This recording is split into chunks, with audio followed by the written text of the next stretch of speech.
करोड़ों करोड़ रुपए के एमओयू साइन हो रहे हैं स्पीकर सर, लेकिन एक भी इन्वेस्टमेंट धरातल पे नहीं उतर रहा है। उत्तर प्रदेश में नियुक्तियों में सबसे ज्यादा भेदभाव भाजपा की सरकार में हुआ है। तो हक और सम्मान देना है तो हमें जातिगत जनगणना पर भी बात करनी चाहिए। गंगा की सफाई की बात करी गई थी, गंगा में क्रूज चलाने की कभी बात नहीं करी गई। सरकार परिजनों को जलाने के लिए लकड़ी तक उपलब्ध नहीं करा पाई थी। आने वाले 25 सालों की बात कर रहे हैं, आप बीते हुए एक दशक की बात नहीं कर रहे हैं, लेकिन आप अपने दशक की बात नहीं कर रहे हैं। राष्ट्र की विविधता और अधिक उज्जवल होने की बात कही गई है, वहीं देश की एकता मजबूत और अटल होने की भी बात करी गई है। हम सभी सांसदगण इस बात को मानते हैं, इस बात से सहमत हैं, लेकिन लगभग एक दशक से जिस विश्वास के साथ देशवासियों ने 2 बार एक स्थिर सरकार चुनी है, जहां आत्मनिर्भर बनने की बात कही गई है, जहां भ्रष्टाचार मुक्त होने की बात कही गई है, जहां स्मार्ट सिटी की बात कही गई है, जहां कालाधन वापस लाने की बात कही गई है, वहीं आज हमारे समक्ष हिडनबर्ग की भी रिपोर्ट आई है, जहां मैं समझती हूं कि सरकार प्रतिबद्ध है देश के प्रति कि उसे जवाब देना पड़ेगा कि हिडनबर्ग की रिपोर्ट में क्या सच्चाई है। जहां हमारे किसानों ने 2014 में ये आस जागी थी हमारे किसानों की कि ये आप लोगों ने विश्वास दिलाया था कि उनकी आय 2022 तक दुगनी हो जाएगी। वह किसान आज भी ये आस लगाकर बैठा है कि उसे सब्सिडी में बढ़ोतरी मिलेगी, कि एमएसपी के सही रेट्स मिलेंगे, पैदावार के लिए मंडियां की व्यवस्था उनको दी जाएगी। एक समय ऐसा था जब किसान विश्वास के साथ आपकी तरफ देखता था, वही किसान आज निराशाजनक आंखों से आपकी तरफ देख रहा है। जहां युवा शक्ति की बात हुई, युवाओं में भी बहुत जोश उत्साह था 2014 में कि लगभग 2 करोड़ नौकरियां दी जाएंगी प्रति माह, लेकिन आज उस जोश और उत्साह का पतन होते जा रहा है। आज जहां अग्निवीर जैसी योजना लेके आई है सरकार, तो उनका आत्मविश्वास तोड़ने का काम किया है सरकार ने। यह कैसा अमृतकाल है जहां युवाओं के पास नौकरियां नहीं है, जहां किसानों के पास खुशहाली नहीं है और जहां महिलाएं अपने आप को सुरक्षित नहीं मान रही हैं। एनसीआरबी के आंकड़े अगर आप देखेंगे तो यह पाएंगे कि लगातार यौन उत्पीड़न और शोषण के मामले बढ़ रहे हैं। खास तौर पे उत्तर प्रदेश में लगातार ये मामलों में बढ़ोतरी हो रही है, जहां महिलाएं, जहां हमारी माताएं बहनें जो रसोई में काम करती है वो लगातार महंगाई से लड़ रही है, जहां हमारे सिलेंडर के भाव बढ़ रहे हैं, जहां पेट्रोल डीजल के भाव बढ़ रहे हैं, जहां खाद्य पदार्थ के भाव भी बढ़ रहे हैं, दालों के भाव बढ़ रहे हैं, वहीं दूध के भाव भी बढ़ रहे हैं। आयुष्मान भारत योजना के तहत के अंतर्गत कार्ड तो बने हैं, लेकिन स्वास्थ्य सेवाएं उपलब्ध नहीं हो पा रही है।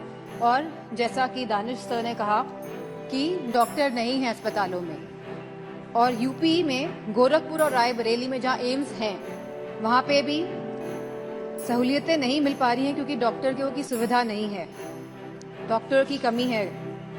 मेक इन इंडिया के अंतर्गत सरकार कई करोड़ों रुपए खर्च कर रही है जहां प्रचार में, वहीं उत्तर प्रदेश में एक भी बड़ा कारखाना नहीं लगा है।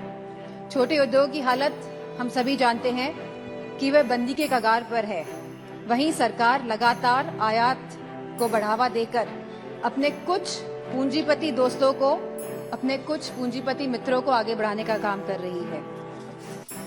जीएसटी के नाम पर जहां बड़े बड़े उद्योगपतियों पे ईडी, सीबीआई और पॉलिटिशियंस पे भी छापे मारे जा रहे हैं, वहीं जीएसटी के नाम पे छोटे व्यापारियों को भी तंग किया जा रहा है। वहां पे भी लगातार छापेमारी की जा रही है।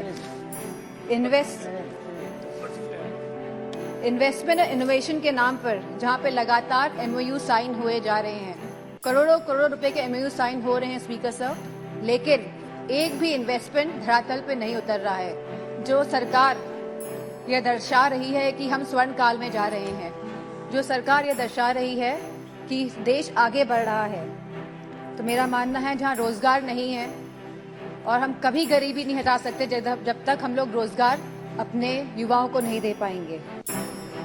महाराष्ट्र महामहिम राष्ट्रपति जी ने कहा कि सबका विकास और सबका साथ विकास और सबका साथ की बात भी करी है, लेकिन उत्तर प्रदेश में नियुक्तियों में सबसे ज्यादा भेदभाव भाजपा की सरकार में हुआ है। यदि कुलपतियों और प्रोफेसरों की नियुक्ति को देखा जाएगा तो सभी वर्गों को सम्मान नहीं मिला है। जहां राष्ट्रपति जी ने अनुसूचित जाति, जनजाति, पिछड़ा वर्ग, अति पिछड़ा वर्ग की भी बात करी है, लेकिन जातिगत जनगणना की बात नहीं हुई है। अगर हमें सही मायनों में अनुसूचित जनजाति, अनुसूचित जाति, पिछड़ा वर्ग, अति पिछड़ा वर्ग लोगों को सम्मान देना है, उनको हक और सम्मान देना है, तो हमें जातिगत जनगणना पर भी बात करनी चाहिए। इसी के साथ जहां कहा गया था कि नमामि गंगे, जहां गंगा की सफाई की बात करी गई थी, गंगा में क्रूज चलाने की कभी बात नहीं करी गई थी। जहां गंगा की सफाई की बात करी गई थी, आज भी गंगा का पानी शुद्ध नहीं हो पाया है, क्योंकि जब काली नदी और यमुना का गंदा पानी गंगा में जाएगा, जब तक ये नदियां शुद्ध नहीं होंगी तब तक गंगा का पानी भी साफ नहीं हो सकता है। तो मेरा मानना है कि सरकार संवेदनशील नहीं है इन मामलों को लेकर, और जहां सरकार कोविड की बात करती है, अपनी पीठ दबाती है लगातार, वहीं पे हम सभी जानते हैं कि कोविड में क्या स्थिति हुई थी भारत की। जहां सरकार ने एक तरफ कलकत्ता के चुनाव कराए थे, वहीं उत्तर प्रदेश में भी देखा गया था कि सरकार परिजनों को जलाने के लिए लकड़ी तक उपलब्ध नहीं करा पाई थी।